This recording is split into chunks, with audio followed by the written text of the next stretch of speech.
ಆತ್ಮೀಯ ವಿದ್ಯಾರ್ಥಿಗಳೇ, ಇಂದಿನ ತರಗತಿಯಲ್ಲಿ 10ನೇ ತರಗತಿ ಸಮಾಜ ವಿಜ್ಞಾನ ವಿಷಯದ ಸಮಾಜಶಾಸ್ತ್ರ ವಿಭಾಗದಲ್ಲಿ ಬರ್ತಕ್ಕಂಥ ಮೊದಲನೇ ಅಧ್ಯಾಯ ಸಾಮಾಜಿಕ ಸ್ತರ ವಿನ್ಯಾಸ ಎಂಬ ಅಧ್ಯಾಯದ ಬಗ್ಗೆ ನಾವು ಇವತ್ತು ತಿಳಿದುಕೊಳ್ಳೋಣ.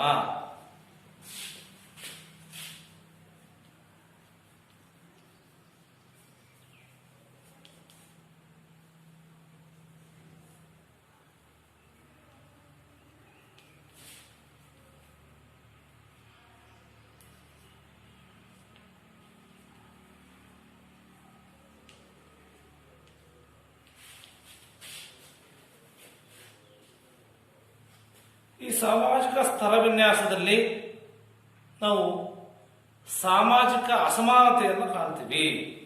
ಏನು ಕಾಣ್ತೀವಿ? ಸಾಮಾಜಿಕ ಅಸಮಾನತೆ.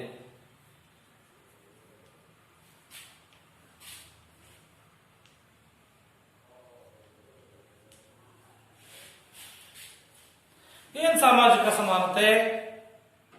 ವ್ಯಕ್ತಿಗಳು ಸಮಾಜದಲ್ಲಿ ವಿವಿಧ ಲಕ್ಷಣಗಳ ಆಧಾರದಲ್ಲಿ, ಅಂದ್ರೆ ಲಿಂಗ, ಜಾತಿ, ವೃತ್ತಿ, ಲಿಂಗ, ಜಾತಿ, ವೃತ್ತಿ ಮತ್ತು ಜನಾಂಗ ಇವುಗಳಲ್ಲಿ ಶ್ರೇಣೀಕರಣಗೊಂಡಿರುತ್ತದೆ ಅಂತ ಹೇಳಬಹುದು ನಾವು. ಎನ್ನುವುದನ್ನು ನಾವು ಸಾಮಾಜಿಕ ಅಸಮಾನತೆ ಅಂತ ಕರಿತೀವಿ. ಎನ್ನುವುದನ್ನ ಸಾಮಾಜಿಕ ಅಸಮಾನತೆ ಅಂತ ಕರಿತೀವಿ. ಅದರಲ್ಲಿ ಸೂಚನೆ ಮಾಡ್ತೇವೆ ಅಂದ್ರೆ ಈ ಆದಾಯದ ಮೂಲಗಳಿರ್ಬೋದು, ಶಿಕ್ಷಣ ಇರಬಹುದು, ಆದಾಯದ ಮೂಲ, ಶಿಕ್ಷಣ, ಮತ್ತೆ ವೃತ್ತಿ ಅವಕಾಶಗಳು, ಆರೋಗ್ಯ ಸೌಲಭ್ಯಗಳು, ರಾಜಕೀಯ ಪ್ರಾತಿನಿಧ್ಯ ಮತ್ತು ಭಾಗವಹಿಸ್ತಕ್ಕಂಥದ್ದು. ಅಂದ್ರೆ ಸಾಮಾಜಿಕ ಅಸಮಾನತೆ ಎನ್ನುವುದು ಈಗಾಗಲೇ ಇರತಕ್ಕಂಥ ಅಸಮಾನ ಸಾಮಾಜಿಕ ಅವಕಾಶಗಳ ಪ್ರತಿಫಲ, ಸಮಾನ ಅವಕಾಶಗಳ ಪ್ರತಿಫಲವಾಗಿರುತ್ತದವು. ಹಾಗಾಗಿ ಇಂದು ಸಾಮಾಜಿಕ ರಚನೆಯಲ್ಲಿ ವಸ್ತುಗಳನ್ನ, ಆದಾಯವನ್ನ, ಅವಕಾಶವನ್ನ, ಪುರಸ್ಕಾರಗಳನ್ನ ಮತ್ತೆ ಸ್ಥಾನಮಾನಗಳನ್ನ ಅಸಮಾನವಾಗಿ ದೊರಕುವಂತೆ ಮಾಡುವ ಮೂಲಕ ಇವತ್ತು ಮುಂದುವರಿತಾ ಇದೆ ಅಂತೇಳಿ ನಾವು ಕರೀಬಹುದು. ಏಕೆಂದ್ರೆ ಉದಾಹರಣೆ, ಸಾಮಾಜಿಕ ಕ್ಷೇತ್ರಗಳಾಗಿರ್ತಕ್ಕಂಥ ಆರೋಗ್ಯ, ಶಿಕ್ಷಣ, ಸಾಮಾಜಿಕ ರಕ್ಷಣೆ, ಸಾಮಾಜಿಕ ನ್ಯಾಯ ಇವೆಲ್ಲ ಇವತ್ತೇನಪ್ಪ ಇದ್ರೆ ಕಡೆಗಣನೆ ಮಾಡತಕ್ಕಂಥ ಮೂಲಕ ಬಡವರಿಗೆ ದೊರಕತಕ್ಕಂಥ ಅವಕಾಶವೇ ಇವತ್ತು ಇರುವಂತಾಗಿದೆ. ಒಂದು ಸಮಾಜದಲ್ಲಿ ಬಡವರಿಗೂ ಸಹ ಇಂಥ ಅವಕಾಶಗಳು ಸಿಗ್ತಾ ಇಲ್ಲ ಅನ್ನೋದನ್ನು ಗಮನದಲ್ಲಿಟ್ಕೋಬೇಕು. ಈ ಮೂಲಕ ರಾಷ್ಟ್ರ ಮತ್ತು ಜಗತ್ತಿನ ಕೆಲವೇ ಶ್ರೀಮಂತರ ಬಳಿ ಸಂಪತ್ತು ಕ್ರೋಢೀಕರಣ ಆಗ್ತಾ ಇದೆ. ಕೆಲವೇ ಶ್ರೀಮಂತರ ಬಳಿ ಏನಾಗ್ತಾ ಇದೆ? ಸಂಪತ್ತು ಕ್ರೋಢೀಕರಣ ಆಗ್ತಾ ಇದೆ. ಆದ್ರಿಂದ ನೋಡಿಕೊಳ್ಳಾಗ್ತಾ ಇದೆ ಆರ್ಥಿಕ ಬೆಳವಣಿಗೆ ಆಧಾರಿತ ಅಭಿವೃದ್ಧಿ ಇಲ್ಲ. ಏನೋ ಆರ್ಥಿಕ ಬೆಳವಣಿಗೆ ಆಧಾರಿತ ಬೆಳವಣಿಗೆ ಆಗಲ್ಲ. ಆರ್ಥಿಕವಾಗಿ ಶ್ರೀಮಂತರಾಗದೆ, ಬಡವರಾಗದೆ. ಇದು ಸಮಾಜ ಇರ್ತಕ್ಕಂಥ ಸಮಾನತೆ. ಮತ್ತೆ ಒಂದು ದಶಕದಲ್ಲಿ 50ಕ್ಕೂ ಹೆಚ್ಚಿನ ಬಿಲಿಯನರ್ಗಳು ಹಾಗೂ 1 ಲಕ್ಷಕ್ಕೂ ಹೆಚ್ಚಿನ ಮಿಲಿಯನರ್ಗಳನ್ನ ಇವತ್ತು ಉತ್ಪಾದನೆ ಮಾಡ್ತಾ ಇದ್ದೇವೆ. ಆದರೆ ಸಾಮಾಜಿಕ ಭದ್ರತೆಗಳಾಗಿರ್ತಕ್ಕಂಥ ಆಹಾರ ಇರ್ಬೋದು, ಆರೋಗ್ಯಕರವಾಗಿರ್ತಕ್ಕಂಥ ಅವಕಾಶ, ಆಹಾರ ಮತ್ತೆ ಆರೋಗ್ಯಕರವಾಗಿರ್ತಕ್ಕಂಥ ಅವಕಾಶಗಳು ಇವತ್ತು ನಮಗೆ ಸಿಗ್ತಾ ಇಲ್ಲ. ಜಾತಿ ಮೂಲ, ವರ್ಗ ಮೂಲ, ಜಾತಿ ಮೂಲ, ವರ್ಗ ಮೂಲ ಇವೆಲ್ಲ ಇವತ್ತು ಲಿಂಗತ್ವ ಮೂಲ, ನಿರ್ಲಕ್ಷ್ಯಗಳನ್ನು ಗಮನಿಸಿದರೆ ನಮಗೆ ಸಾಮಾಜಿಕ ಅಸಮಾನತೆಯ ಸ್ವರೂಪವನ್ನು ನಾವು ತಿಳಿಯಬಹುದು.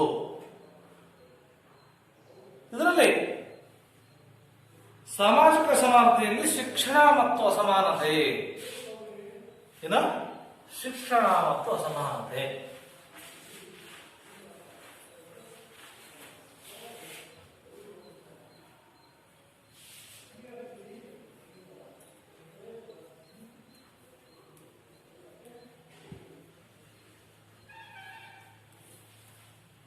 ಶಿಕ್ಷಣ ಹಾಗಾದ್ರೆ ಶಿಕ್ಷಣ ಮತ್ತು ಶಿಕ್ಷಣದಲ್ಲೂ ಅಸಮಾನತೆ ಇದೆಯಾ? ಯಾವ ರೀತಿ? ಶಿಕ್ಷಣವು ಸಮಾನತೆ, ಸಮಾನ ಭಾಗವಹಿಸುವಿಕೆ, ಸಮಾನ ಅವಕಾಶಗಳು ಮತ್ತು ಸಾಮಾಜಿಕ ನ್ಯಾಯದಲ್ಲಿ ಮಹತ್ವದ ಬದಲಾವಣೆಯ ತರುವಲ್ಲಿ ಏನ್ ಮಾಡ್ತಾವೆ? ಆಸರೆಯಾಗ್ತಕ್ಕಂಥ ಶಕ್ತಿಯನ್ನ ಹೊಂದಿರುತ್ತೆ. ಆದ್ರಿಂದ ಈ ಅರ್ಥದಲ್ಲಿ ಶಿಕ್ಷಣವನ್ನು ನಾವು ಸಾಮಾಜಿಕ ಒಳಿತಿಗಾಗಿ ಮಾಡಬೇಕು. ಸರ್ಕಾರಗಳು ಸಮಾಜದ ಒಳಿತಿಗಾಗಿ ಸರ್ಕಾರಗಳು ಮಾಡಿದಾಗ ಎಲ್ಲಾ ಮಕ್ಕಳಿಗೂ ಸಮಾನವಾಗಿ ನೀಡಬೇಕಿರ್ತದೆ ಏನು? ಶಿಕ್ಷಣವನ್ನ. ಆದ್ರಿಂದ ಶಿಕ್ಷಣಕ್ಕಿರ್ತಕ್ಕಂಥ ಸಾಮಾಜಿಕ ನ್ಯಾಯದ ಉದ್ದೇಶಗಳನ್ನು ನಮ್ಮ ಸಂವಿಧಾನದ ಪ್ರಸ್ತಾವನೆಯಲ್ಲಿ ಮತ್ತು ರಾಜ್ಯ ನಿರ್ದೇಶಕ ತತ್ವಗಳಲ್ಲಿ ನಾವು ಕಾಣ್ತೀವಿ. ಆದ್ರಿಂದ ನಮ್ಮ ಸಂವಿಧಾನದ ವಿಧಿ 39ರಲ್ಲಿ ಸರ್ಕಾರಗಳು ಸಾಮಾಜಿಕ ನ್ಯಾಯ, ಸಂವಿಧಾನದ ವಿಧಿ 39ರಲ್ಲಿ ಏನು? ಸರ್ಕಾರವು ಸಾಮಾಜಿಕ ನ್ಯಾಯ,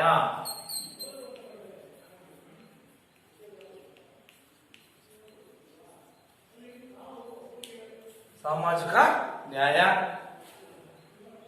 ನಂತರ ಜನಪರ ಅಭಿವೃದ್ಧಿಗೆ ಅವಕಾಶಗಳನ್ನು ಕೊಡಲಾಗಿದೆ. ನಮಗೆ ಜನಪರ ಅಭಿವೃದ್ಧಿಗೆ ಇವತ್ತು ಅವಕಾಶಗಳನ್ನು ಕೊಡಲಾಗಿದ್ದು, ಅದರಲ್ಲಿ ಈ ಒಂದು 45ನೇ ವಿಧಿ ನಿರ್ದಿಷ್ಟವಾಗಿ, ಎಷ್ಟನೇ ವಿಧಿ? 45ನೇ ವಿಧಿ ನಿರ್ದಿಷ್ಟವಾಗಿ ಏನ್ ಹೇಳ್ತಪ್ಪ ಅಂತಂದ್ರೆ, ಎಲ್ಲಾ ಮಕ್ಕಳಿಗೂ ಉಚಿತ ಮತ್ತು ಕಡ್ಡಾಯ ಶಿಕ್ಷಣವನ್ನು ನೀಡಬೇಕು. ಎಲ್ಲಾ ಮಕ್ಕಳಿಗೂ ಏನ್ ನೀಡಬೇಕು? ಉಚಿತ ಮತ್ತು ಕಡ್ಡಾಯ ಶಿಕ್ಷಣವನ್ನ ನೀಡಬೇಕು ಅಂತ 45ನೇ ವಿಧಿ ಹೇಳುತ್ತೆ. ಆದರೆ ಸಂವಿಧಾನದ 86ನೇ ತಿದ್ದುಪಡಿಯನ್ನು ತಂದು, 86ನೇ ತಿದ್ದುಪಡಿ ತಂದು 6ರಿಂದ 14 ವರ್ಷದ ಒಳಗಿನ ಮಕ್ಕಳಿಗೆ, 6ರಿಂದ 14 ವರ್ಷದ ಒಳಗಿನ ಎಲ್ಲಾ ಮಕ್ಕಳಿಗೆ ಉಚಿತ ಮತ್ತು ಕಡ್ಡಾಯ ಶಿಕ್ಷಣವನ್ನು ನೀಡಬೇಕು. ಉಚಿತ ಮತ್ತು ಕಡ್ಡಾಯ ಶಿಕ್ಷಣ ಕೊಡಬೇಕು. ಇದು ಒಂದು ಮೂಲಭೂತ ಹಕ್ಕು.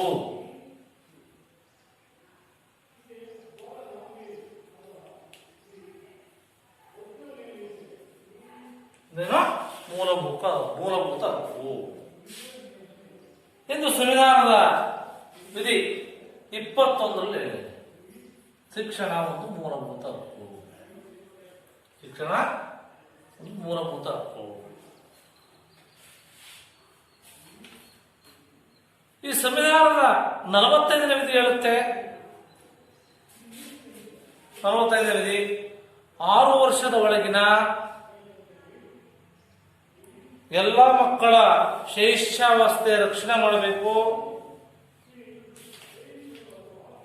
ಶೈಕ್ಷಣಿಕ ಅವಕಾಶಗಳನ್ನು ತಿಳಿಸುತ್ತೆ. ಶೈಕ್ಷಣಿಕ ಅವಕಾಶಗಳನ್ನ ಸಂವಿಧಾನದ ಪರಿಚ್ಛೇದ 19, ಪರಿಚ್ಛೇದ ಎಷ್ಟು? 19ರ ಪ್ರಕಾರ ವಾಕ್ ಮತ್ತು ಅಭಿವ್ಯಕ್ತಿ ಸ್ವಾತಂತ್ರ್ಯವನ್ನ ಪ್ರತಿಯೊಬ್ಬರ ಮೂಲಭೂತ ಹಕ್ಕು. ವಾಕ್ ಮತ್ತು ಅಭಿವ್ಯಕ್ತಿ ಸ್ವಾತಂತ್ರ್ಯ.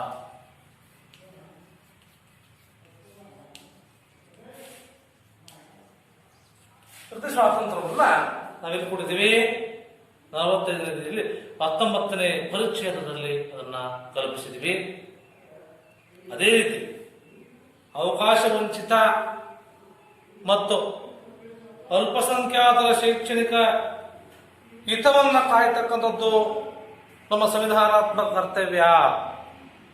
ಸಂವಿಧಾನಾತ್ಮಕ ಕರ್ತವ್ಯ. ಅದಕ್ಕಾಗಿ ಏನಪ್ಪಾ ಅಂತಂದ್ರೆ,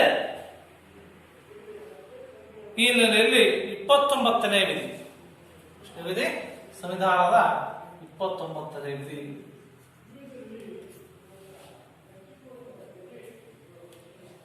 ಅಲ್ಪಸಂಖ್ಯಾತ ಅಲ್ಪಸಂಖ್ಯಾತರ ಸಾಂಸ್ಕೃತಿಕ ಹಕ್ಕುಗಳಿಗೆ ರಕ್ಷಣೆ ನೀಡುತ್ತೆ. ಅಲ್ಪಸಂಖ್ಯಾತರ ಸಾಂಸ್ಕೃತಿಕ ಹಕ್ಕುಗಳಿಗೆ ರಕ್ಷಣೆಯನ್ನು ನೀಡಿ ಹಾಗೆ 30ನೇ ವಿಧಿ, ಸಂವಿಧಾನದ 30ನೇ ವಿಧಿ ಏನ್ ಹೇಳುತ್ತೆ? ಅಲ್ಪಸಂಖ್ಯಾತರು ಶೈಕ್ಷಣಿಕ ಸಂಸ್ಥೆಗಳನ್ನು ಸ್ಥಾಪಿಸಲಿಕ್ಕೆ ವಿಶೇಷ ಅವಕಾಶಗಳನ್ನು ನೀಡಲಾಗಿದೆ.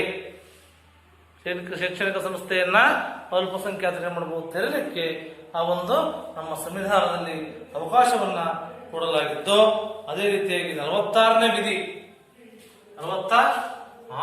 ಏನಾಗುತ್ತಪ್ಪ ಅಂದ್ರೆ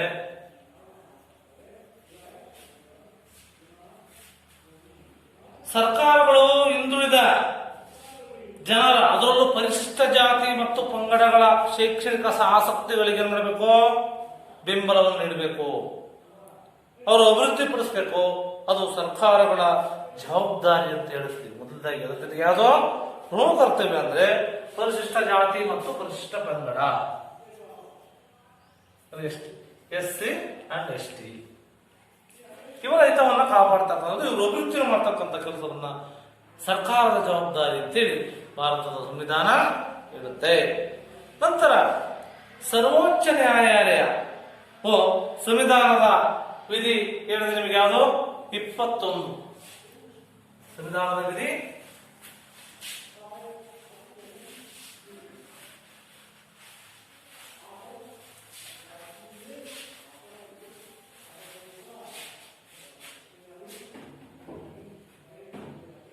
ಸಂವಿಧಾನದ ವಿಧಿ ಎಷ್ಟು? 21ನೇ ವಿಧಿ ಹೇಳುತ್ತೆ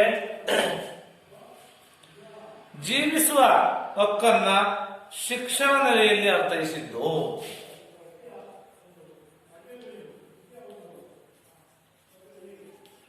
ಜೀವಿಸುವ ಹಕ್ಕನ್ನು ಯಾರಲ್ಲಿ?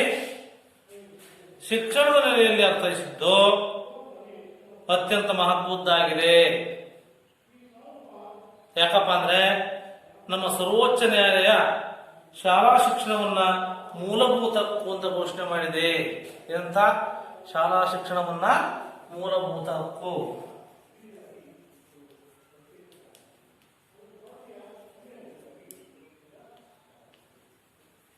ಅಲ್ಲ ಶಿಕ್ಷಣವನ್ನ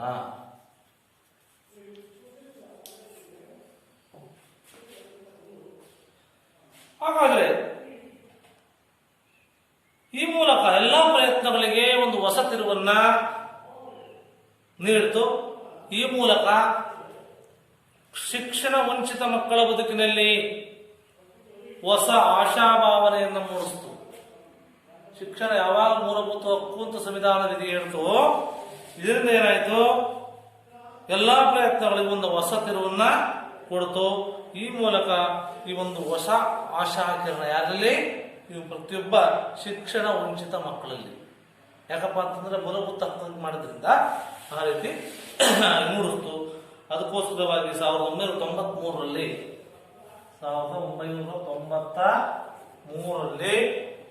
ಉನ್ನಿ ಕೃಷ್ಣನ್ ವರ್ಸಸ್ ಆಂಧ್ರ ಪ್ರದೇಶ ಸರ್ಕಾರ, ಉನ್ನಿ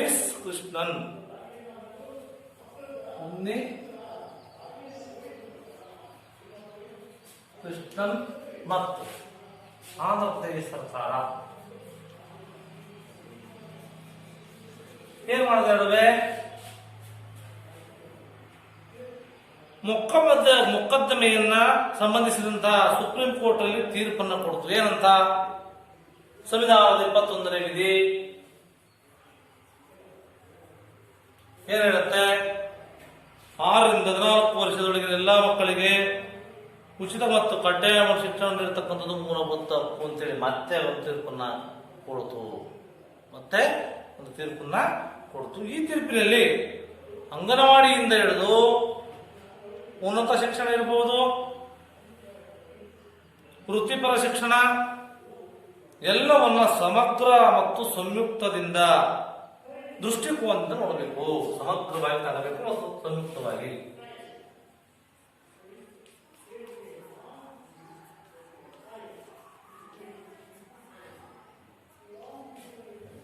ಸಮಗ್ರ ಮತ್ತು ಸಂಯುಕ್ತವಾಗಿ ತೆಗೆದುಕೊಳ್ಳುವ ಮೂಲಕ ನೋಡಬೇಕು. ಈ ತೀರ್ಪಿನ ಪ್ರಕಾರ ದೇಶದ ಪ್ರತಿಯೊಬ್ಬ ಪ್ರಜೆಯು ಶಿಕ್ಷಣವನ್ನ ಪಡೆಯುವ ಮೂಲಕ ಹಕ್ಕನ್ನ ಹೊಂದಿರ್ತಾನೆ. ಪ್ರತಿಯೊಬ್ಬ ಪ್ರಜೆಯು ಶಿಕ್ಷಣವನ್ನು ಪಡೆತಕ್ಕಂಥ ಹಕ್ಕನ್ನ ಹೊಂದಿರ್ತಾನೆ.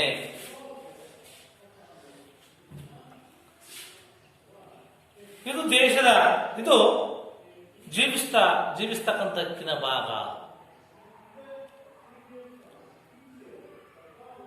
ಆದ್ರೆ ಈಗ ಶೈಕ್ಷಣಿಕ ವಲಯದಲ್ಲೂ ಸಹ ಏನ್ ಮಾಡ್ತೀವಿ ನಾವು, ಅಸಮಾನತೆಯನ್ನ ಹೆಚ್ಚಿಸ್ತಕ್ಕಂಥ ಕಾನೂನು ಅವಕಾಶಗಳು ಇದೆ, ಹೆಚ್ಚಾಗ್ತಾ ಇದೆ. ಈ ಶೈಕ್ಷಣಿಕ ಅವಕಾಶಗಳನ್ನ ಬಳಸಿಕೊಳ್ಳುವಲ್ಲಿ ಸಾಮಾನ್ಯ ಆರ್ಥಿಕ ಗುಂಪುಗಳ ನಡುವೆ ಏನಾಗ್ತಾ ಇದೆ, ಅಸಮಾನತೆ ಹೆಚ್ಚಾಗ್ತಾ ಇದೆ. ಏನಾಗ್ತಾ ಇದೆ, ಅಸಮಾನತೆ ಹೆಚ್ಚತಕ್ಕಂಥದ್ದನ್ನು ನಾವು ಕಾಣ್ತೀವಿ. ಆದರೂ ಸಹ ಸಂವಿಧಾನಾತ್ಮಕ ಹಕ್ಕು ಅವಕಾಶಗಳನ್ನ ಸೂಕ್ತವಾಗಿ ಬಳಸಿಕೊಳ್ಳುವ ಮೂಲಕ ನಾವೇನ್ ಮಾಡಬೇಕಾಗಿದೆ, ಈ ಶೈಕ್ಷಣಿಕ ಅಸಮಾನತೆಯನ್ನು ನಾವು ಹೋರಾಡಿಸಬೇಕು. ಕೆಲವು ಸ್ವಾತಂತ್ರ್ಯೋತ್ತರ ಭಾರತದಲ್ಲಿ ನಿರಂತರವಾಗಿ ನಡೀತಾ ಇತ್ತು. ಸ್ವಾತಂತ್ರ್ಯ ಬರೋಕ್ಕಿಂತ ಮುಂಚಿತವಾಗಿ ಏನ್ ನಡೀತಾ ಇತ್ತು, ನಿರಂತರವಾಗಿ ಆ ಒಂದು ಕೆಲಸ, ಆ ಕಾರ್ಯ ಆಗಬೇಕಾಗಿತ್ತು ಅಂತ ಹೇಳ್ಬೋದು. ಈ ರೀತಿಯಾಗಿ ನಾವು ಶಿಕ್ಷಣದಲ್ಲೂ ಸಹ ಅಸಮಾನತೆಯನ್ನ ಕಾಣ್ತೀವಿ. ಶಿಕ್ಷಣಗಳು ಒಂದು ಸಾಮಾಜಿಕ ಸ್ತರ ವಿನ್ಯಾಸದಲ್ಲಿ ಸಾಮಾಜಿಕ ಸಮಾನತೆಯಲ್ಲಿ ಆಯಿತು, ಅದರಲ್ಲಿ ಶಿಕ್ಷಣದಲ್ಲೂ ಅಸಮಾನತೆ ಇದೆ. ನಂತರ ಲಿಂಗತ್ವ ಅಸಮಾನತೆ.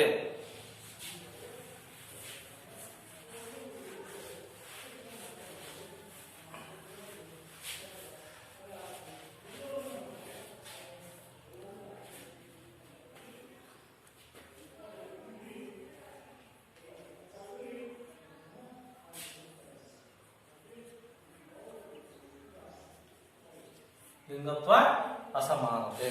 ಏನ್ ಲಿಂಗತ್ವ ಅಸಮಾನತೆ ಅಂದ್ರೆ, ಸಾಮಾಜಿಕ ಅಸಮಾನತೆಗಳಲ್ಲಿ ಒಂದಾದಂತಹ ಲಿಂಗತ್ವ ಅಸಮಾನತೆಯು ಹೇಗೆ ರೂಪ ಪಡೆಯುತ್ತದೆ, ಹೇಗೆ ತನ್ನ ರೂಪವನ್ನು ಪಡೆಯುತ್ತೆ ಎನ್ನುವುದನ್ನು ನಾವು ಗಮನಿಸಬೇಕು. ವಾಸ್ತವದಲ್ಲಿ ನಮ್ಮ ಭಾವನೆಗಳು ಹೆಚ್ಚಾಗಿ ಒಂದು ಮತ್ತೊಂದನ್ನು ಅವಲಂಬಿಸಿರುತ್ತದೆ. ವಾಸ್ತವದಲ್ಲಿ ನಮ್ಮ ಭಾವನೆಗಳು ಚೇಂಜ್ ಆಗ್ತವೆ, ಒಂದು ಮತ್ತೊಂದನ್ನು ಏನ್ ಮಾಡುತ್ತೆ, ಅವಲಂಬಿಸಿರುತ್ತೆ. ಆ ಉದಾಹರಣೆ ಏನಪ್ಪಾ ಅಂತಂದ್ರೆ, ಶಿಕ್ಷಣದ ಮೌಲ್ಯ ಕುರಿತು ಒಬ್ಬ ವ್ಯಕ್ತಿ ಇರತಕ್ಕಂಥ ಚಿಂತನೆ, ಮನೋಭಾವನೆಯನ್ನ ಮತ್ತೊಬ್ಬರಿಂದ ಪ್ರಭಾವಿತರಾಗಿರ್ಬೋದು. ಹಾಗಾಗಿ ಈ ರೀತಿಯ ಪ್ರಭಾವಗಳು ಒಂದೇ ಕುಟುಂಬದಲ್ಲಿ ಅವನ ಅಥವಾ ಅವಳ ಮೇಲೆ ಪ್ರಭಾವ ಬೀರ್ತಕ್ಕಂಥ ಪ್ರಭಾವಗಳನ್ನ ಈ ದೃಷ್ಟಿಯಿಂದ ಹೆಣ್ಣು ಮತ್ತು ಗಂಡು ಮಕ್ಕಳ ಶಿಕ್ಷಣಕ್ಕೆ ಪ್ರೇರಣಾ ಶಕ್ತಿ ಪ್ರಮುಖವಾಗಿ ಬೇಕು, ಸಾಮಾಜಿಕ ಆಯಾಮವನ್ನು ಹೊಂದಿರುತ್ತೆ. ಆದ್ರಿಂದ ಈ ಕಾರಣದಿಂದ ಶಾಲಾ ಈ ಭಾಗವಹಿಸುವಿಕೆಯಲ್ಲಿ ಆಹಾರ ಮತ್ತು ಆರೋಗ್ಯ ಸೌಲಭ್ಯವನ್ನು ಪಡೆಯುವಲ್ಲಿ ಏನಾಗಿದೆ, ಲಿಂಗ ಅಸಮಾನತೆಯನ್ನು ನಾವು ಕಾಣ್ತಾ ಇದ್ದೀವಿ. ಲಿಂಗ ಅಸಮಾನತೆಯನ್ನು ಕಾಣ್ತಾ ಇದ್ದೀವಿ. ಹಾಗಾಗಿ 2015-16 ರಾಷ್ಟ್ರೀಯ ಕುಟುಂಬ ಆರೋಗ್ಯ ಸಮೀಕ್ಷೆ 2015-16 ರಾಷ್ಟ್ರೀಯ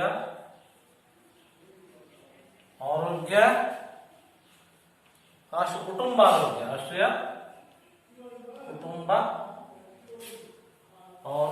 ಆರೋಗ್ಯ ಸಮೀಕ್ಷೆಯನ್ನು 2015-16 ಮಾಡಿದರು.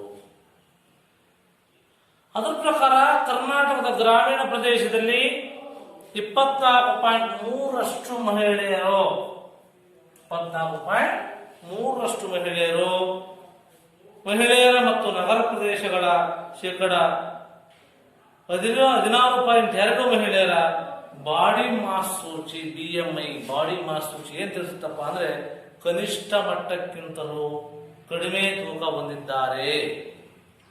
ಕನಿಷ್ಠ ಮಟ್ಟಕ್ಕಿಂತ ಏನಾಗಿದೆ, ಕಡಿಮೆ ತೂಕವನ್ನ ಹೊಂದಿರತಕ್ಕಂಥ ನಾವು ಕಾಣ್ತೀವಿ.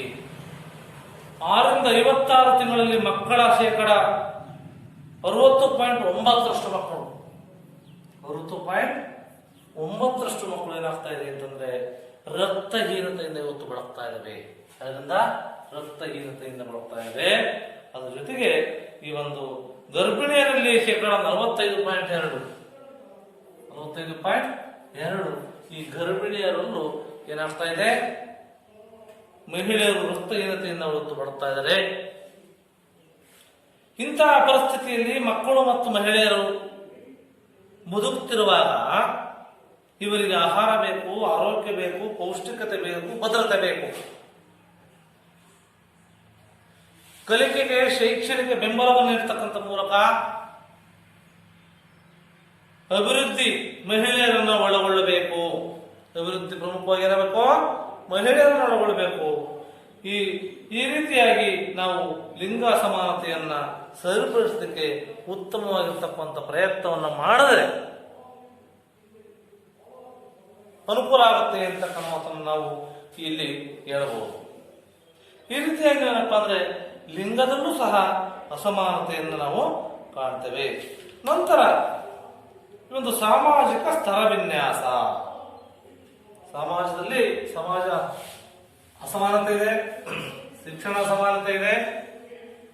ಆದ ನಂತರ ನಾನೇಳಿದೆ ಸಾಮಾಜಿಕ ಸ್ತರ ವಿನ್ಯಾಸ. ಸಾಮಾಜಿಕ ಸ್ತರ ವಿನ್ಯಾಸ ಅಂದ್ರೆ ಇದೇನು ಹೊಸ ಪದ ಕೇಳ್ತಾ ಇದ್ದೀರಿ ನೀವು? ಸಮಾಜದಲ್ಲಿರ್ತಕ್ಕಂಥ ಸದಸ್ಯರನ್ನ ಮೇಲು ಕೀಳು, ಶ್ರೇಷ್ಠ ಕನಿಷ್ಠ ಎಂದು ವರ್ಗೀಕರಿಸಿ ಅವರಿಗೆ ಬೇರೆ ಬೇರೆ ಸಾಮಾಜಿಕ ಸ್ಥಾನಮಾನ ಪಾತ್ರಗಳನ್ನು ನೀಡುವ ಮೂಲಕ ಕ್ರಮ ಮಾನವ ಸಮಾಜದ ಲಕ್ಷಣವಾಗಿ ಇವತ್ತು ಮುಂದುವರೆದಿದೆ. ಸಮಾಜದಲ್ಲಿರ್ತಕ್ಕಂಥ ಜನರನ್ನ ವಿಭಿನ್ನ ಸ್ತರಗಳನ್ನಾಗಿ ವರ್ಗೀಕರಿಸತಕ್ಕಂಥ ವ್ಯವಸ್ಥೆಗೆ ಏನು ಸಮಾಜದ ಸಮಾಜದಲ್ಲಿರ್ತಕ್ಕಂಥ ಜನರನ್ನ ವಿಭಿನ್ನ ಸ್ತರಗಳನ್ನಾಗಿ ಏನು ಮಾಡಬಹುದು, ವರ್ಗೀಕರಣ ಮಾಡ್ತಕ್ಕಂಥದ್ದು. ಅಥವಾ 7 ಶ್ರೇಣಿಗಳಿಂದ ವಿಭಿನ್ನ ಸ್ಥಾನಗಳಲ್ಲಿ ವಿಭಾಗಿಸ್ತಕ್ಕಂಥ ಕ್ರಮವೇ ಸಾಮಾಜಿಕ ಸ್ತರ ವಿನ್ಯಾಸ. ಗೊತ್ತಾಯ್ತಾ? ಅರ್ಥ ಆಯ್ತು ನಿಮಗೆ? ಜನರನ್ನ ವಿಭಿನ್ನ ಸ್ತರಗಳನ್ನಾಗಿ ವರ್ಗೀಕರಣ ಮಾಡ್ತಕ್ಕಂಥ ನಾವು ಸಾಮಾಜಿಕ ಸ್ತರ ವಿನ್ಯಾಸ ಅಂತ ನಿಮಗೆ ಎಕ್ಸಾಮ್ ಕೇಳಿದ್ರೆ ನೀವು ಬರೀಬೇಕಾಗುತ್ತ ವಿದ್ಯಾರ್ಥಿಗಳೇ. ನೆಕ್ಸ್ಟ್ ಸಾಮಾಜಿಕ ಸ್ತರ ವಿನ್ಯಾಸದ ಲಕ್ಷಣಗಳೇನು? ಸಾಮಾಜಿಕ ಸ್ತರ ವಿನ್ಯಾಸದ ಲಕ್ಷಣಗಳೇನಾದ್ರೆ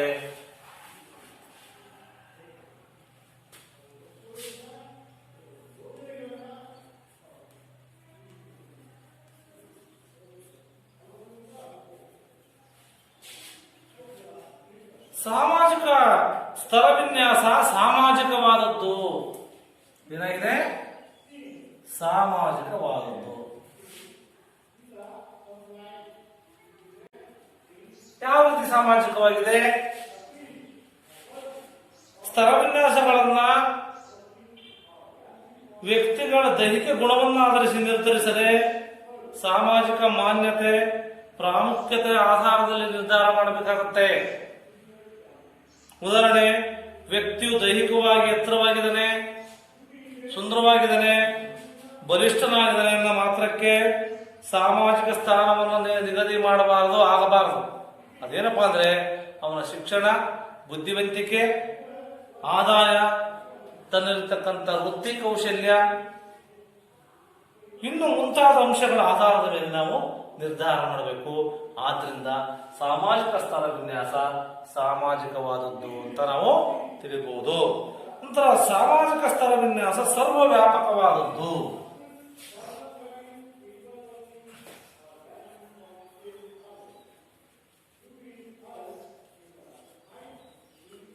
ಸರ್ವವ್ಯಾಪಕವಾದದ್ದು ಹೇಗೆ?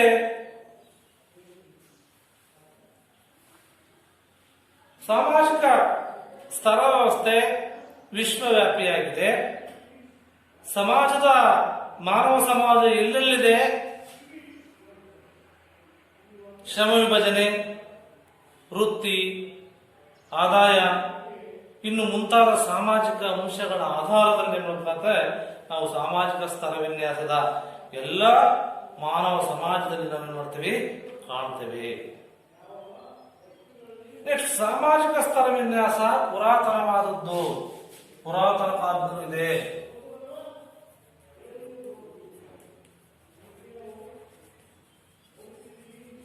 ವಾದದ್ದು.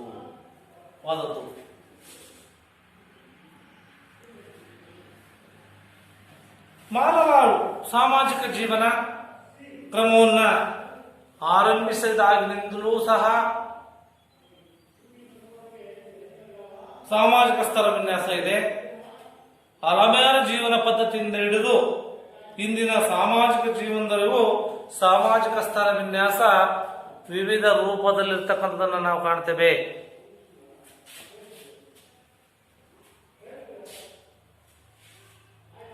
ಸಾಮಾಜಿಕ ಸ್ತರ ವಿನ್ಯಾಸ ವಿವಿಧ ರೂಪದಲ್ಲಿದೆ. ವಿವಿಧ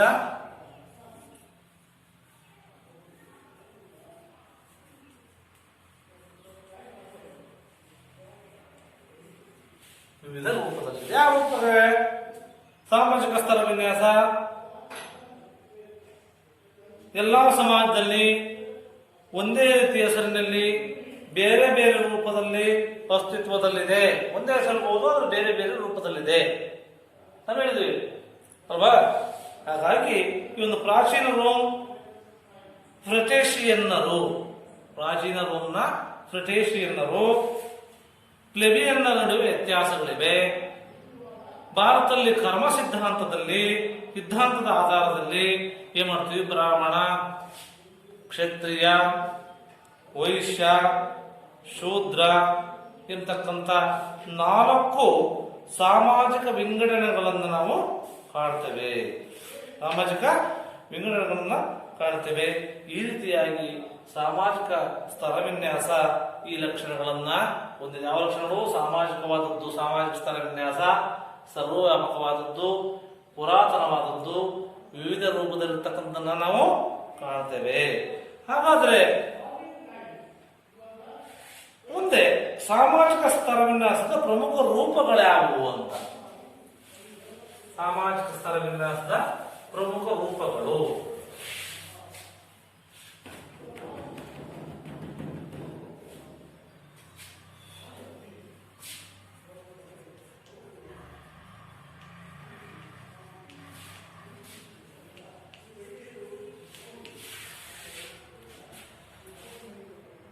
ಸಾಮಾಜಿಕ ಸ್ತರ ವಿನ್ಯಾಸ ಜಗತ್ತಿನಾದ್ಯಂತ ಕಂಡು ಬಂದರೂ ಅದು ಒಂದೇ ರೂಪದಲ್ಲಿ ಇಲ್ಲ.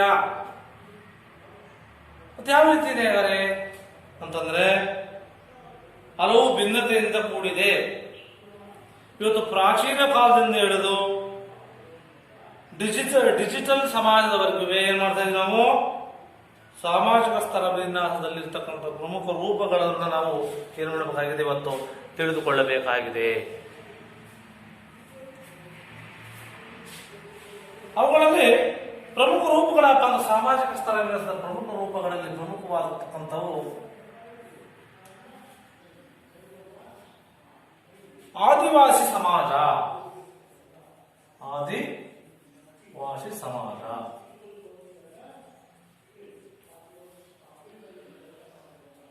ನಂತರ ಗುಲಾಮಗಿರಿ, ಸ್ಲೇವರಿ ಅಂತ ಕರಿತೀವೇನೋ, ಗುಲಾಮಗಿರಿ.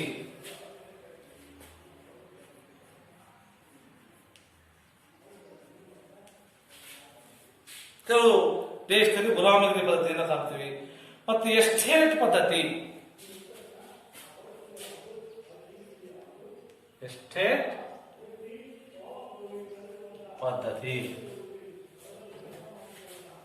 ನಂತರ ವರ್ಣ ವ್ಯವಸ್ಥೆ,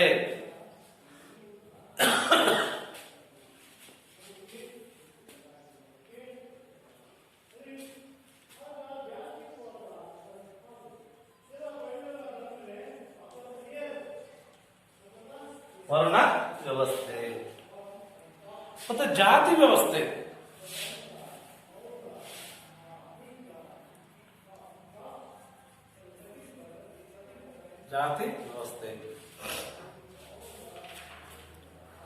ಇವು ಈ ಸಮಾಜದಲ್ಲಿರ್ತಕ್ಕಂಥ ಪ್ರಮುಖ ರೂಪಗಳು. ಇವತ್ತು ನೋಡಿದ್ದೇವೆ ನಾವು, ಆದಿವಾಸಿ ಸಮಾಜ ಇದೆ, ಗುಲಾಮಗಿರಿ ಪದ್ಧತಿ ಇದೆ, ಎಸ್ಟೇಟ್ ಪದ್ಧತಿ ಇದೆ, ವರ್ಣ ವ್ಯವಸ್ಥೆ ನಿಮ್ಗೆ ಗೊತ್ತಿಲ್ವಾ?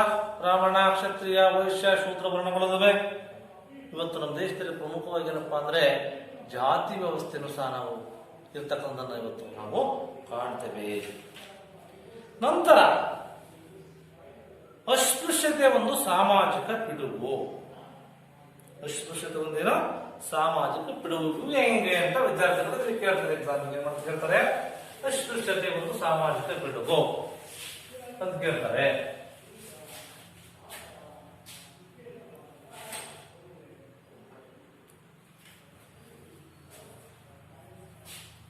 ಅಸ್ಪೃಶ್ಯತೆ ಒಂದು ಸಾಮಾಜಿಕ ಪಿಡುಗು.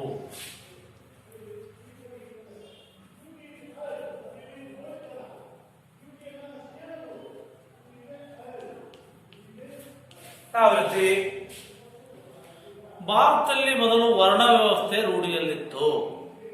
ಮೊದಲು ಯಾವತ್ತು ರೂಢಿಯಲ್ಲಿತ್ತು? ವರ್ಣ ವ್ಯವಸ್ಥೆ ರೂಢಿಯಲ್ಲಿತ್ತು. ಇದು ವೇದಗಳ ಕಾಲದ ಸಮಾಜದಲ್ಲಿ ಆರಂಭಗೊಂಡಿತ್ತು ಎಂದು ಅಭಿಪ್ರಾಯಪಡಲಾಗಿದೆ. ವೇದಗಳ ಕಾಲದಿಂದಲೂ ಸಹ ಈ ಒಂದು ವ್ಯವಸ್ಥೆ ಇತ್ತು ಅಂತ ನಾವು ತಿಳಿಯಬಹುದು. ಅದನ್ನ ಚತುರ್ವರ್ಣ ಅಂತ ಕರಿತೀವಿ. ಚಾತುರ್ವರ್ಣ, ಚಾತುರ್ವರ್ಣ ಅಂತ ಕರಿತೀವಿ. ಈ ಚಾತುರ್ವರ್ಣ ಎಂಬತಕ್ಕಂಥದ್ದು ಸಾಮಾಜಿಕ ವಿಭಜನಾ ವ್ಯವಸ್ಥೆ, ಸಮಾಜವನ್ನು ವಿಭಜನೆ ಮಾಡತಕ್ಕಂಥದ್ದು. ಇದು ಕರ್ಮ ಸಿದ್ಧಾಂತದ ತತ್ವದಡಿಯಲ್ಲಿ ರೂಪಿತವಾಗಿದೆ ಎಂದು ಹೇಳಲಾಗುತ್ತದೆ. ಅದರಲ್ಲಿ ಬ್ರಾಹ್ಮಣ ಅಧ್ಯಯನದಲ್ಲಿ, ಅಧ್ಯಾಪನದಲ್ಲಿ, ಯಜ್ಞ ಯಾಗಾದಿಗಳನ್ನು ಮಾಡ್ತಕ್ಕಂಥಲ್ಲಿ ಕ್ಷತ್ರಿಯ ಏನ್ ಮಾಡ್ತಾ ಇದ್ದ? ರಾಜ್ಯದ ಆಡಳಿತವನ್ನ ನೋಡ್ಕೊಳ್ತಕ್ಕಂಥದ್ದು. ಬ್ರಾಹ್ಮಣ, ಕ್ಷತ್ರಿಯ, ವೈಶ್ಯ, ಶೂದ್ರ ಅಂತೇಳಿ ನಿಮಗೆ 4 ವರ್ಣಗಳನ್ನು ನಾವು ಕಾಣ್ತಿದ್ದು ಸಮಾಜದಲ್ಲಿ. ಅದು ವೇದಗಳ ಕಾಲದಿಂದಲೂ ಅಂತ ಹೇಳ್ತೀವಿ. ಅದರಲ್ಲಿ ನಾನು ಬ್ರಾಹ್ಮಣ ಅಧ್ಯಯನ ಮಾಡ್ತಕ್ಕಂಥದ್ದು, ಅಧ್ಯಾಪನ ಮಾಡ್ತಕ್ಕಂಥದ್ದು, ಯಜ್ಞ ಯಾಗಾದಿಗಳನ್ನು ಮಾಡ್ತಕ್ಕಂಥದ್ದು, ಕ್ಷತ್ರಿಯ ರಾಜ್ಯಾಡಳಿತವನ್ನು ನೋಡ್ತಕ್ಕಂಥದ್ದು, ವೈಶ್ಯ ವ್ಯಾಪಾರವನ್ನು ಮಾಡ್ತಕ್ಕಂಥದ್ದು, ಶೂದ್ರ ಕೃಷಿ ಮತ್ತು ಕೂಲಿಕಾರನಾಗಿ ಕಾರ್ಯವನ್ನು ನಿರ್ವಹಿಸಬೇಕು ಎಂತಕ್ಕಂಥದ್ದು ಈ ಒಂದು ಸಿದ್ಧಾಂತದ ಆಶಯ ಆಗಿತ್ತು. ಚಾತುರ್ವರ್ಣದ ಸಿದ್ಧಾಂತದ ಆಶಯ. ಶೂದ್ರರಿಗಿಂತ ಕೆಳಗಿರಲಾದಂಥ 5ನೇ ವರ್ಗದವರಾಗಿರ್ತಕ್ಕಂಥ ಅಂತ್ಯಜರ ಅಥವಾ ಅಸ್ಪೃಶ್ಯರ ಸ್ಥಿತಿ ಮನುಷ್ಯರೇ ಅವರಿಗೆ ಅಲ್ವಾ ಅಂತಕ್ಕಂಥ ಪರಿಸ್ಥಿತಿಯಲ್ಲಿತ್ತು. ಅಸ್ಪೃಶ್ಯರು ಅವರಿಗೆ ಮನುಷ್ಯರೇ ಅಲ್ವಾ ಅಂತಕ್ಕಂಥ ಪರಿಸ್ಥಿತಿಯಲ್ಲಿ ಅದು ಇತ್ತು. ಹಾಗಾಗಿ ಈ ಅಸ್ಪೃಶ್ಯತೆ ಆಚರಣೆ ವರ್ಣ ವ್ಯವಸ್ಥೆ ಹುಟ್ಟಿನಿಂದ ಸ್ಟಾರ್ಟ್ ಆಯಿತು, ಆರಂಭವಾಯಿತು, ಅಸ್ತಿತ್ವವನ್ನು ಪಡೆದುಕೊಂತು. ಸ್ಪೃಶ್ಯ ಅಸ್ಪೃಶ್ಯ ಅಂತಕ್ಕಂಥ ಭಾವನೆ, ಸ್ಪೃಶ್ಯ ಅಸ್ಪೃಶ್ಯ ಅಂತಕ್ಕಂಥ ಭಾವನೆ ಮುಖ್ಯವಾಗಿ ಸಾಮಾಜಿಕ ಆರ್ಥಿಕ ಅಸಮಾನತೆಯ ಮೂಲದಿಂದ ರೂಪಿತಗೊಂಡಿತ್ತು. ಸಾಮಾಜಿಕ ಆರ್ಥಿಕ ಅಸಮಾನತೆಯಿಂದ ರೂಪುಗೊಂಡಿತ್ತು. ಹಾಗಾಗಿ ಅಸ್ಪೃಶ್ಯ ಎಂಬತಕ್ಕಂಥದ್ದು ಮುಟ್ಟಲಾಗದ ಎಂಬ ಅರ್ಥದಲ್ಲಿ ಬಳಕೆಯಾಗುತ್ತೆ. ಆದ್ದರಿಂದ ಬ್ರಿಟಿಷ್ ಸರ್ಕಾರ 1935ರಲ್ಲಿ ಏನ್ ಮಾಡ್ತು? ಬ್ರಿಟಿಷ್ ಸರ್ಕಾರ ಕೇಂದ್ರ ಕಾಯ್ದೆ, ಸೆಂಟ್ರಲ್ ಆಕ್ಟ್ ಮೂಲಕವಾಗಿ ಭಾರತದ ಅಸ್ಪೃಶ್ಯ ವರ್ಗ ಹಾಗೂ ಗುಡ್ಡಗಾಡು ವರ್ಗದ ಜನರನ್ನ ಪರಿಶಿಷ್ಟ ಜಾತಿ ಮತ್ತು ಪರಿಶಿಷ್ಟ ಪಂಗಡ ಎಂಬುದಾಗಿ ಅವತ್ತೇ ಹೇಳಿತ್ತು. ಯಾವುದೋ ಬ್ರಿಟಿಷ್ ಸರ್ಕಾರ 1935ರಲ್ಲಿ ಪರಿಶಿಷ್ಟ ಜಾತಿ ಮತ್ತೆ ಪರಿಶಿಷ್ಟ ಪಂಗಡ ಅಂತೇಳಿ ಒಂದು ಕಾಯ್ದೆ ಮಾಡಿ ಈ ರೀತಿಯಾಗಿ ಇಂಥ ಒಂದು ಅಸ್ಪೃಶ್ಯತೆ ಇದ್ದಕ್ಕೋಸ್ಕರ ಆ ರೀತಿ ಮಾಡಿದ್ರು. ಹಾಗಾಗಿ ನಮ್ಮ Bharat Ratna doctor B R Ambedkar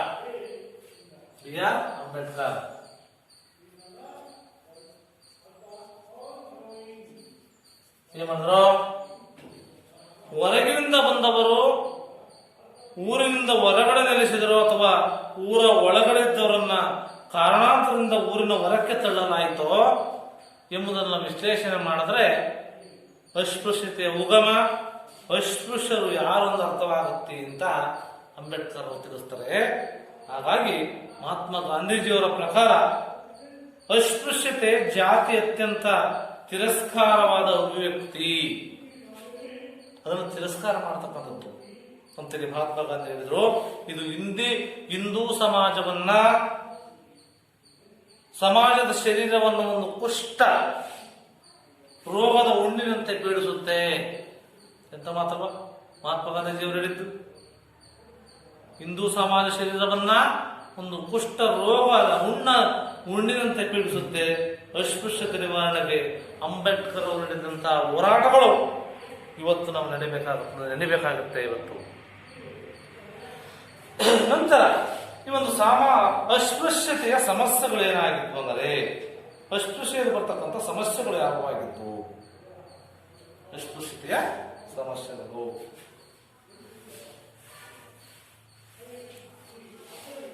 ಈ ರೀತಿಯಾಗಿ ಅಸ್ಪೃಶ್ಯ ಒಂದು ಸಾಮಾಜಿಕ ಪಿಡುಗು ಅಂತ ನಾವು ಹೇಳ್ತೀವಿ. ಇದರಲ್ಲಿ ಅಸ್ಪೃಶ್ಯತೆಯ ಸಮಸ್ಯೆಗಳು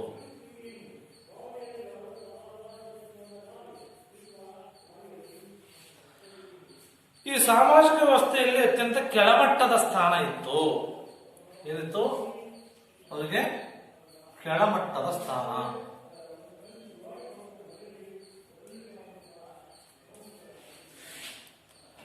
ಏನು ಅಸ್ಪೃಶ್ಯರಿಗೆ ಸಮಾಜ ವ್ಯವಸ್ಥೆಯಲ್ಲಿ ಅತ್ಯಂತ ಕೆಳಮಟ್ಟ ಸ್ಥಾನ ನೀಡಲಾಗಿತ್ತು.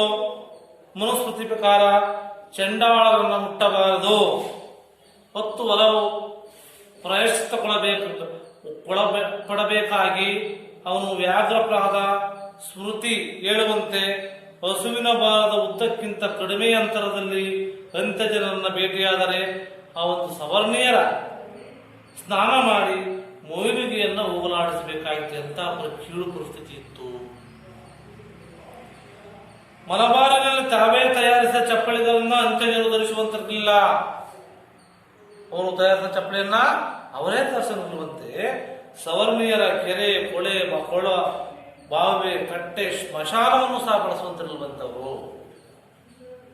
ಬಿ ಕುಪ್ಪಸ್ವಾಮಿಯವರು ದಾಖಲಿಸಿರುವಂತೆ ಮಲ ಬರ್ತಕ್ಕಂಥ ಸತ್ತ ಪ್ರಾಣಿಗಳನ್ನು ಸಾಗಿಸ್ತಕ್ಕಂಥ, ಬೀದಿ ಚರಂಡಿಗುಡಿಸ್ತಕ್ಕಂಥ ಹೀನ ವೃತ್ತಿಗಳನ್ನು ಅವ್ರು ಮಾಡಬೇಕಾಗಿತ್ತಂತ ಅಸ್ಪೃಶ್ಯರು. ನೋಡಿ ಯಾವ ರೀತಿ ಪದ್ಧತಿ ಇತ್ತು. ಹೀಗೆ ಸಾಮಾಜಿಕವಾಗಿ ಅತ್ಯಂತದ ಕೆಳಸ್ಥಾನವನ್ನ ಈ ಅಸ್ಪೃಶ್ಯರು ಹೊಂದಿದ್ರು ಅಂದ್ರೆ ನಾವು ಯಾವ ರೀತಿ ಕಾಣ್ತೀವಿ. ಅವರು ಹುಟ್ಟಿನ ಕಾರಣಕ್ಕಾಗಿಯೇ ಅವರ ಸಾಮಾಜಿಕ ಚಲನೆಯನ್ನು ಅವರು ನಿಯಂತ್ರಣ ಮಾಡಲಾಗಿತ್ತ ಇರ್ತಕ್ಕಂಥ ಈ ಒಂದು ಕೆಳಮಟ್ಟದ ಸ್ಥಾನ ಅವರ ಸಮಸ್ಯೆ ಆಗಿತ್ತು. ನೆಕ್ಸ್ಟ್, ಶೈಕ್ಷಣಿಕ ಅವಕಾಶಗಳನ್ನು ಹೊರಗಿಡಲಾಗಿತ್ತು. ಶೈಕ್ಷಣಿಕ ಅವಕಾಶಗಳಿಂದ ಅವರು ಹೊರಗಿಡಲಾಗಿತ್ತು. ಅನೇಕ ಶತಮಾನಗಳಿಂದಲೂ ಅಸ್ಪೃಶ್ಯರನ್ನ ಶೈಕ್ಷಣಿಕ ಚಟುವಟಿಕೆಗಳನ್ನು ದೂರ ಇಡಲಾಗಿತ್ತು. ವೇದಗಳನ್ನು ಕೇಳುವಂತಿರಲಿಲ್ಲ ಮತ್ತು ಓದುವಂತಿರಲಿಲ್ಲ, ಸಂಸ್ಕೃತ ಭಾಷೆಯನ್ನ ಕಲಿಯುವಂತಿರಲಿಲ್ಲ, ಧರ್ಮಗ್ರಂಥಗಳ ಬಗ್ಗೆ ತಿಳುವಳಿಕೆ ಪಡೆಯುವಂತಿರಲಿಲ್ಲ. ಮಧ್ಯಯುಗದಲ್ಲೂ ಇದೇ ಇತ್ತು. ಬ್ರಿಟಿಷರು ಭಾರತಕ್ಕೆ ಬರುವುದಕ್ಕಿಂತ ಮುಂಚೆ ಅಸ್ಪೃಶ್ಯ ವಿದ್ಯಾರ್ಥಿಗಳಿಗೆ ಸವರ್ಣೀಯರ ವಿದ್ಯಾರ್ಥಿಗಳ ಜೊತೆ ಬೆರಲಿಕ್ಕೆ ಬಿಡ್ತಾ ಇರಲಿಲ್ಲ ಅಂತಕ್ಕಂಥ ಎಷ್ಟು ನಮಗೆ ಒಂದು ದುರದೃಷ್ಟ. ಒಟ್ಟಿಗೆ ಕುಳಿತು ಪಾಠಗಳನ್ನು ಕಲಿಯುವಂಗಿರಲಿಲ್ಲ. ಅನಂತರ ಸವರ್ಣೀಯ ವಿದ್ಯಾರ್ಥಿಗಳಿಂದ ದೂರ ಕೂರಿಸ್ತಾ ಇದ್ದಾರೆ. ನೋಡ್ರಿ ಯಾವ ಪಟ್ಟದ ಪರಿಸ್ಥಿತಿ ಇತ್ತು. ಮೈಲಿಗೆ ಕಾರಣ ನೀಡಿ ಕೆಳಜಾತಿ ಜನರಿಗೆ ಶೈಕ್ಷಣಿಕ ಸೌಲಭ್ಯಗಳನ್ನು ಹೊರಗಿಡಲಾಗ್ತಾ ಇತ್ತು. ಶಿಕ್ಷಣ ಅಂಬೇಡ್ಕರ್ ಅವರಿಗೆ ಸಾಮಾಜಿಕ ನ್ಯಾಯ ಪಡೆಯತಕ್ಕಂಥ ಹೋರಾಟಕ್ಕೆ ಪ್ರವೇಶವನ್ನು ನೀಡಿತು. ಇದು ಭಾರತ ಸಾಮಾಜಿಕ ಸಂದರ್ಭದಲ್ಲಿ ಈ ಒಂದು ಅತ್ಯಂತ ಮಹತ್ವದ್ದು ಅಂತ ನಾವು ತಿಳಿಯಬೇಕಾಗುತ್ತೆ.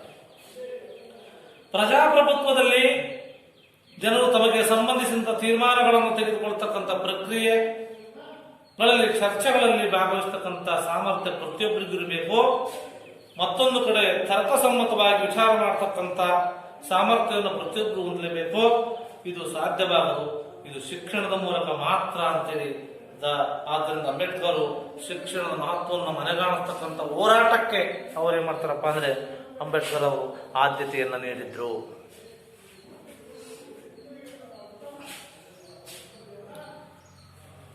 ಶಿಕ್ಷಣಕ್ಕಿಂತ ಅಂತಹ ಸಾರ್ವಜನಿಕ ಮಹತ್ವದ ಮೂಲಕವೇ ಡಾಕ್ಟರ್ ಬಿ.ಆರ್. ಅಂಬೇಡ್ಕರ್ ಅವರು ಶಿಕ್ಷಣ ಸಾಮಾಜಿಕ ಸ್ವತ್ತಾಗಬೇಕು ಅಂತ ನಾವು ಶಿಕ್ಷಣ ಒಂದು ಸಾಮಾಜಿಕ ಎಲ್ಲರ ಸ್ವತ್ತಾಗಬೇಕು ಅಂತ ಹೇಳಿ ಸಾರ್ತಾರೆ ಡಾಕ್ಟರ್ ಬಿ.ಆರ್. ಅಂಬೇಡ್ಕರ್ ಅವರು.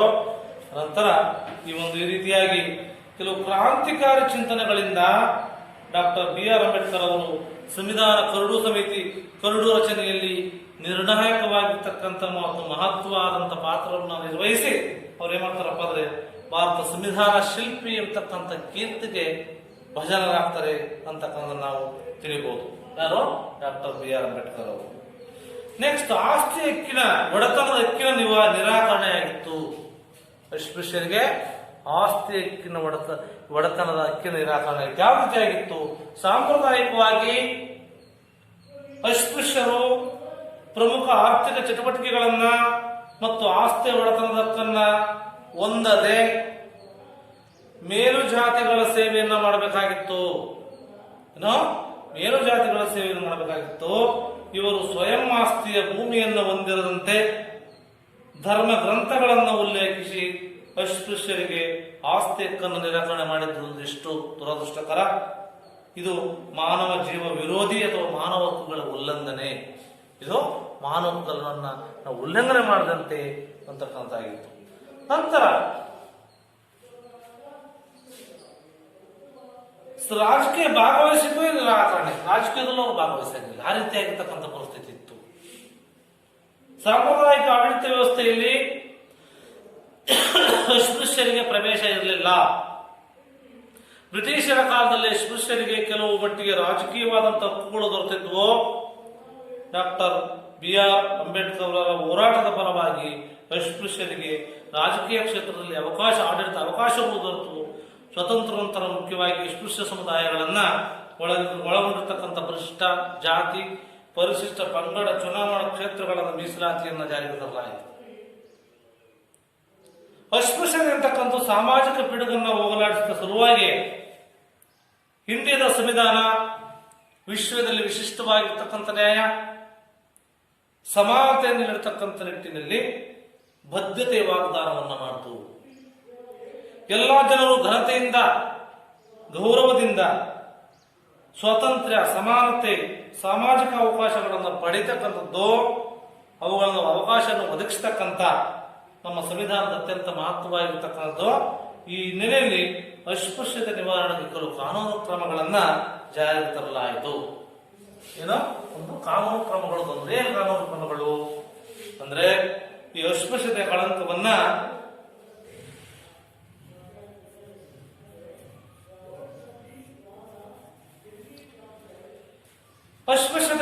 ತೊಡೆದಾಕಕ್ಕೆ ಜ್ಯೋತಿಬಾ ಫುಲೆ, ಡಾಕ್ಟರ್ BR ಅಂಬೇಡ್ಕರ್ ಮೊದಲಾದವರು ತೀವ್ರ ಪ್ರಯತ್ನವನ್ನು ಪಡ್ತಾರೆ.